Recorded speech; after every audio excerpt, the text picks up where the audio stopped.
AccessGate's aerospace infrastructure is a Bengaluru-based company. It already operates near Devanahalli. This week, it walked into a meeting with Karnataka Industries Minister M.B. Patil and put a proposal on the table.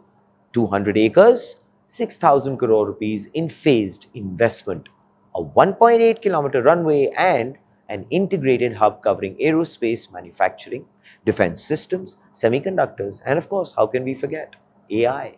The foreign investment story gets the headlines, but you know what? This one definitely deserves them just as much. The investment comes in three phases: 1,290 crore rupees in the first phase, 2,898 crore rupees in the second, and 1,512 crore rupees in the third and final stage. The project is expected to generate 20,000 direct jobs and 54,000 indirect jobs in Karnataka. The product range being planned for this campus is quite specific and significant at the same time. Missile subsystems, radar and sensor systems, and maintenance, repair and overhaul facilities for fighter aircrafts. These are not aspirational additions, mind you. This is more than just categories. India's defense establishment has been trying to indigenize for 2 decades. That's what makes this so relevant. The Devanahalli location is deliberate. AccessGate already has operations there. The proposed runway, which is 1.8 kilometers, is long enough for flight testing of the systems being manufactured on the same campus. Minister Patil suggested that airports at Hassan, Vijaypura and Shivamoga could also be considered. The company was quite clear. Proximity to their existing Devanahalli unit is the preference. The minister directed officials to identify suitable land where runway construction would also be feasible.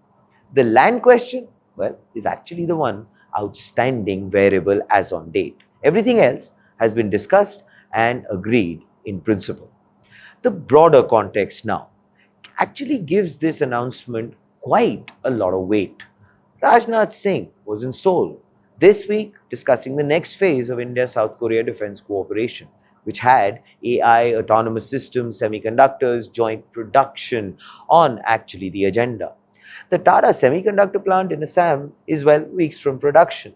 AccessGate is proposing a campus that pulls aerospace manufacturing, semiconductor development, and AI innovation onto a single 200-acre site in Karnataka. The ambition being described in diplomatic meetings abroad is actually being built on the ground at home, which is so encouraging. The company also, by the way, plans to set up a domestic research and development center under global partnerships, which means the campus is designed to attract international collaboration rather than just operate in isolation. The honest caveat now on the front page take is the one that applies to every announcement at this stage. Land allocation, regulatory clearances, and of course a phased investment timeline all need to hold their ground. Karnataka has attracted 10.27 lakh crore rupees in investment commitments at its global investors meet just last year. The distance between a commitment and an operational facility is, well, where most of these stories find their difficulty. We've seen that in the past. AccessGate is closer than most. It is already in Karnataka, already at Devanahalli, and already asking for land next to where it operates. That is actually a meaningfully different starting position from a company arriving from outside and making promises. Please do let us know what are your thoughts in the comments below. This, ladies and gentlemen, is Front Page by the AM Network. Like, share, subscribe, and always remember, think AI, think AIM.